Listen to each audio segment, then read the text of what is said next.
Hello, welcome. This is the inaugural YouTube problem upload. If you're listening to this, presumably you can't get enough of my amazing teaching. Or maybe you want to do well in chemistry. I'm sure it's the first one though. So what we're looking at here is page 28, number 3. As you can see, I've written out the pertinent parts of this problem down here, and I encourage you to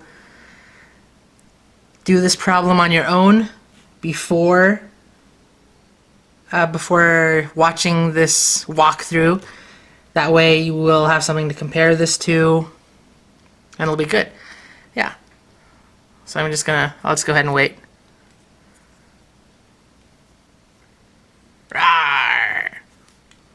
Alright. Seems like you're done. I'm going to assume you paused the video after you saw the tiger, out of terror. So anyways, let's jump in. So you'll notice that in this problem we have sort of an issue of not knowing or not having a really simple transition. For experiments 1 and 2, we're keeping the O3 concentration constant. That's good. But when we look at terpene over in this first column, we have 0.100 and it's going to 0.030, and the rate is decreasing by something. I can't really tell just off the top of my head. So we're going to need to break out some math. And presumably on an exam it's going to be hard enough that you actually are not going to be able to just look at it and figure it out. So let's work through that process.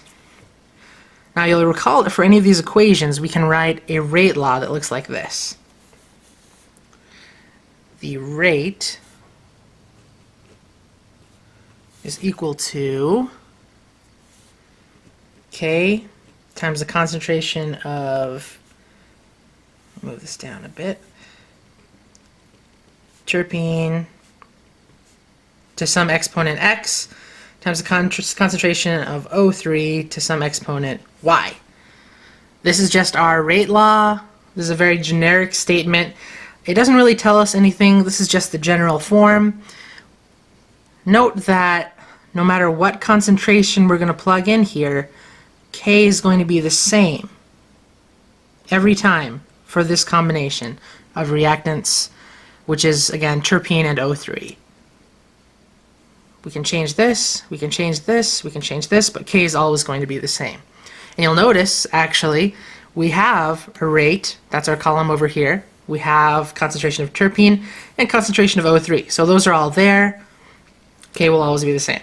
I just want to emphasize that like 7 times. Alright, so what we can do here is we can plug in some of these values, and hopefully we will be able to solve for K. Let me see here. Okay, I think I lied. Let's solve for x first. So I want to look at experiment 1 and experiment 2. K will come in good time, don't worry. For now, let's try and solve for x right there. What we're going to need is each of these pieces. Recall that x and y represent the various orders of this equation. If there were a 1 here, then the order for terpene would be 1. If there were 2, it would be second order with respect to terpene. And to find the overall order, we add x plus y to find the overall order of this reaction. But we'll get to that hopefully in good time. Yeah, and hopefully I don't run over the limits of YouTube's video uploads and all that good stuff. So let's take a look now. The way we do this is we take the rate law for one experiment, let's say experiment 1 over here, and divide it by the rate law for another experiment, let's say experiment 2 here. So let's write out rate law for equation number 1 over here, and we're not going to fill in any numbers just yet. We're just going to say rate 1 is equal to K times concentration of terpene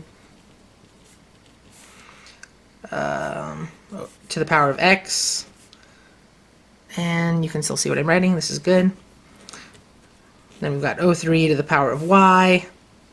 And all of this is going to come from the experiment 1 row up here. Right below it, we're going to write rate 2 is equal to k. This is the same k. And then we have the concentration of terpene for reaction 2 right there to the power of x. X and y are also not going to change. That is going to be helpful to us in this equation in just a moment. Excuse me. So what we're going to actually do, we have rate 1 and rate 2 and all this stuff. We're going to divide this top equation by this bottom equation. And the reason why we do that is going to become clear in just a moment. And hey, look, now you can see the equation, the bottom part of that equation. So let's go ahead and scoot this up. I hope you have your RESI manual next to you so you can actually see these numbers that I'm plugging in. So from this top column, first I'm going to pull the rate of experiment 1. Then I'm going to pull in these concentrations. Let's go ahead and write that down now. The rate of this first one is 1.25 times 10 to the negative third. And I suppose I shouldn't be sloppy, so there's some units. And we'll go ahead and write our equal sign. We'll fill in all the business for reaction 2 in a moment. We'll put in our K. Our concentration of terpene is 0.100 to the x power. And our concentration for O3 is 0.050 to the y power. What is y? I don't know. We'll figure it out though. It could be 1, 2, 3. It's going to be an integer, meaning it's going to be like a whole number without any decimals. So that's good. That makes it a little more friendly for us. Now let's go ahead and pull in the rate 2 and fill it in down here. Rate 2 you'll see is 1.125 times 10 to the negative fourth molar per second. And now let's fill in this bottom portion down here. Hey, K again, same. And finally we have the concentration of terpene, 0.030. That's to the x power. And 0.050 to the y power. All right. So we have this entire reaction filled in over here now. Now some very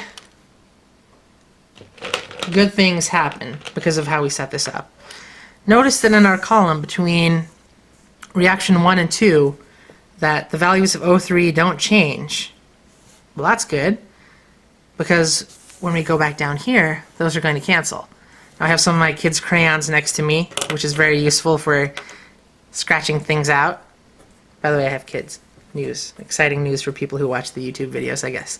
So we have this entire 0.050 to the y power on the top and the bottom. So those are going to cancel out. Green crayon, cancel. And look, we have our k's. We can cancel those out as well. We still have these values to the x, so those are going to have to stay in. And we have these values over here, but these are just numbers that we can divide. So let's do that. Notice how much simpler this got just because we chose 2 columns or 2 experiments in which one of the molarities was held constant. In general, that should be your strategy of going from, at least initially, of going from a column where one concentration changes but the other does not. All right. Now then, let's go ahead and do some dividing. What have we got here? If we divide this value out, it comes out to be a decent number. This is going to be 11.11. Feel free to pause the video and do your own dividing. And we also have a certain number on the right side. Now here's where knowing some math is going to come in handy. We have this on the right side. 0.100 to the x over 0.030 to the x. When you have this value, you can actually take this x out of the equation. So instead of simply trying to figure this out because it looks a little complicated, we can do this.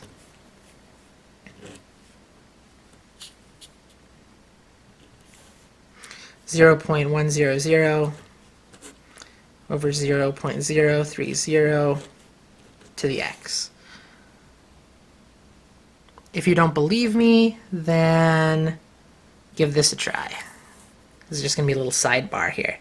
I'll put it in a box so you know it doesn't actually deal with the problem. Take 8 cubed divided by 2 cubed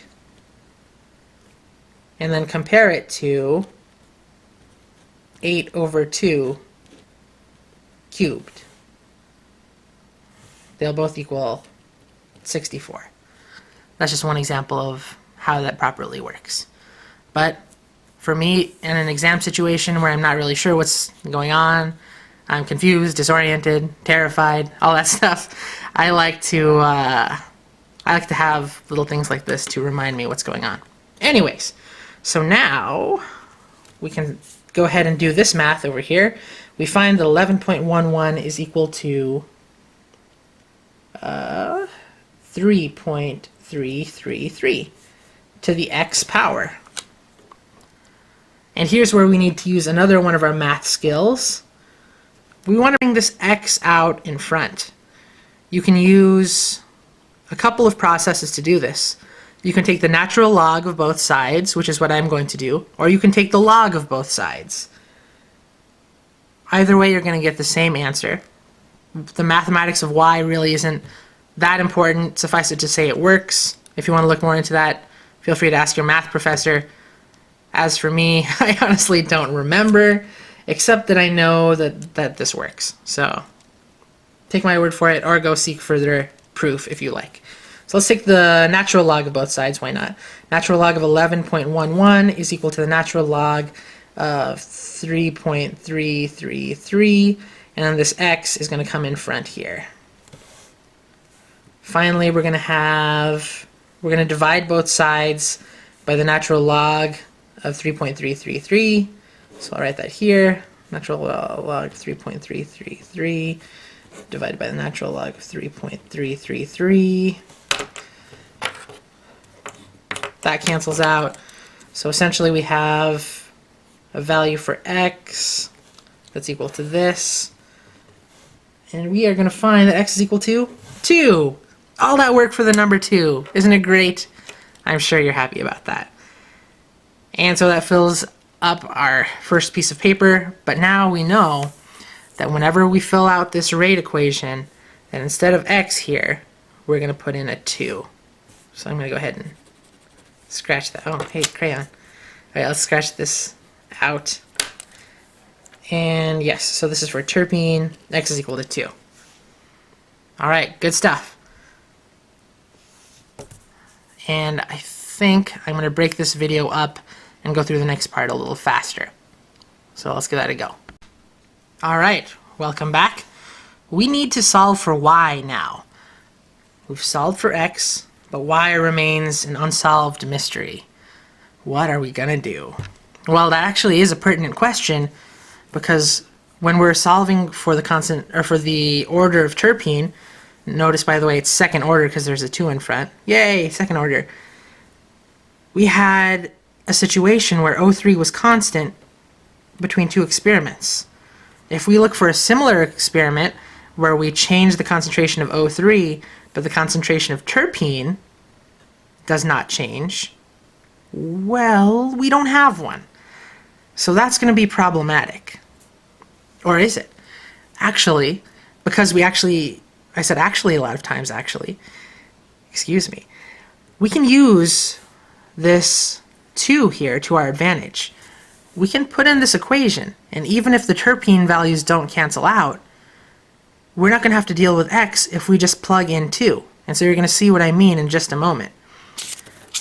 We're going to do something similar to this, but we need to choose one where the concentrations for O3 will not cancel out. If they cancel out, we're not going to be able to figure out why. So if you didn't understand me, listen to that a few more times and it'll make sense. If we have the same O3 value on top and on the bottom, we're going to lose our O3 to the y power, we won't be able to solve for y, and disaster will consume us all. That's bad. So let's not do that. Let's use experiments 1 and 3. No, sorry. Let's use experiments 2 and 3. You can choose either, but I did 2 and 3 previously, so that's what we're going to do here. So experiments 2 and 3. That's going to come down to this. So once again, we have rate 2 is equal to the concentration of terpene to the x power. Oh, let's not forget our k. And we have O3 to the y power over rate 3. We're going to continue this over here.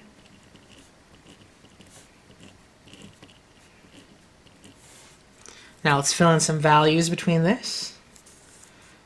We have our rate from experiment 2. That's going to be 1.125 times 10 to the negative fourth.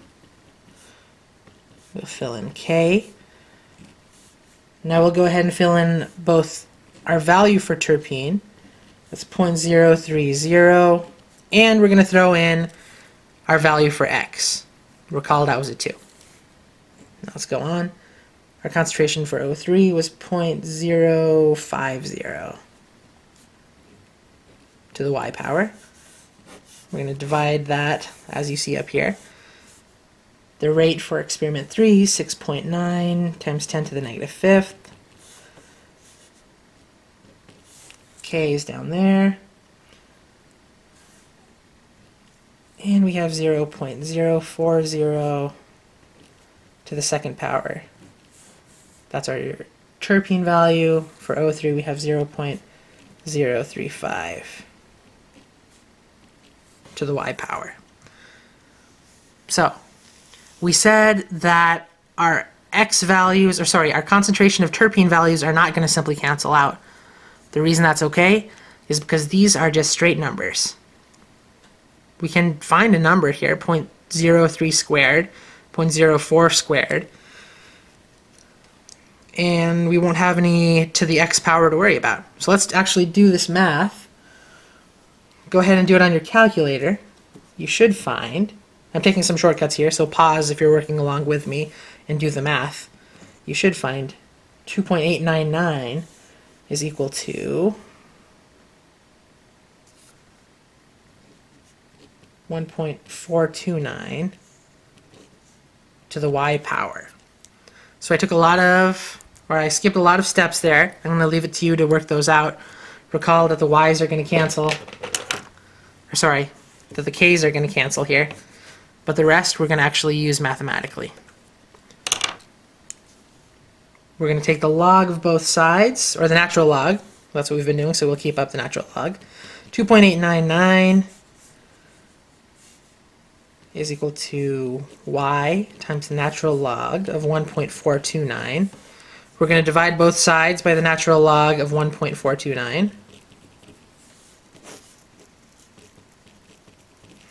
So this divided by that is going to equal 1. That's canceled out. And at long last, we're going to finally get y is equal to 3. And there it is. Y is equal to 3. This means that with respect to O3, ozone, this reaction is third order. Oh, here's some bows that I accidentally slid onto the video. Good stuff. Alright, so here we're going to go ahead and sub in 3. You know what? I should probably just write this out freshly. I think I will. So let's go to the next page.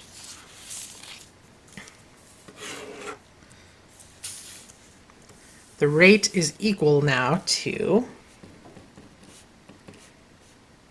K times the concentration of terpene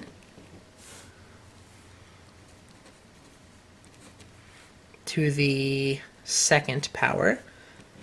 Has a concentration of O3 to the something 3, third power. If we want to find the overall order of this reaction, we just add up these coefficients. That's 2 plus 3. This reaction is actually 5th order. Yowza. Will we actually have to deal with that for all of our graphing calculator stuff? Nope. But in problems like this, fair game. So be ready for it. What else can we say here? We now have all the tools necessary to solve for k, and once we sub k in here, we'll have a complete equation for the rate law, which will mean that we can plug values in, you multiply them by k and find the rate, or we could plug in, say, the rate and the concentration here to find O3. We can do all sorts of good stuff, but not until we find k. So I'll say it one more time. The great thing about k is that it's going to be the same regardless of the equation. So we can plug in any old experiment or any old row. I'm going to go back to good old row 1. We're going to plug in the rate from row/experiment 1. So the rate there is 1.25 times 10 to the negative third. That's going to be equal to k times the concentration of terpene is 0.100. Remember, it's to the second power. All good there. And we'll plug in the concentration for O3 as well, 0.050 to the third power. And we solve. We are going to find that k is equal to 1,000. That's good. That's a nice even number. We find that number and we should be happy because it's a nice number, so it was probably chosen by whoever wrote the problem. One final road bump on our journey before we can call this good is labeling units for k. This takes a little bit of doing, a little bit of brain muscle exercising, but we can do this. So I'm going to look back up here. We have this equation, rate is equal to, etc., etc., etc. Recall that a rate is going to be in units of molarity per second. Okay, then we're going to have k with unknown units. I'm just going to leave that as a big open parenthesis for now. Then we have a concentration of terpene. Concentration is molarity, right? So this is going to be molarity squared. This is a concentration to the second power, so it's molarity squared. Same thing over here, we have a concentration to the third power. That's molarity to the third power.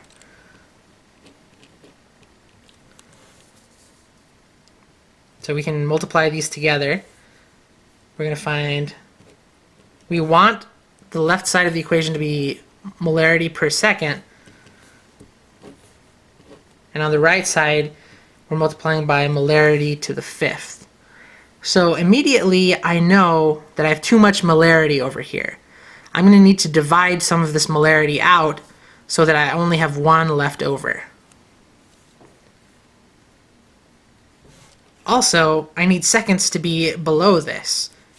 So what it's going to come down to, the way to get from molarity to the fifth power to molarity to essentially the first power is to divide by molarity to the fourth power. Also, to get seconds on the bottom over here, just like over here, I need to divide this by seconds. So if I do the multiplication here, it's going to come down to, this is going to be reduced, this is going to go away, this is going to go down to 1, and we will indeed get molarity.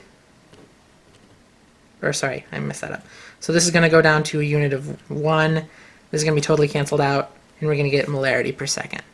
So the units of our molarity here is going to be 1 over molarity to the fourth over seconds, or another way we can write that is molarity to the negative fourth seconds to the minus 1. So we can sub that back into our k and have a final rate equation. It's going to be beautiful. I'll write it down in the corner triumphantly. The rate is equal to 1,000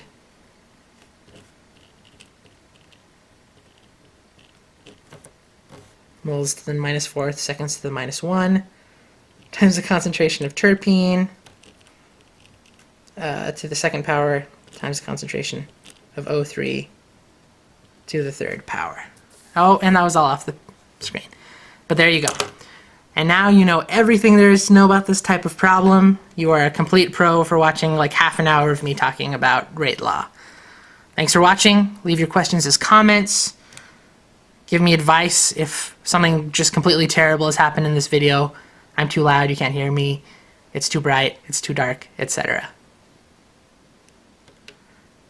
Alright, and again, thanks for watching. Here's a tiger. Arrgh.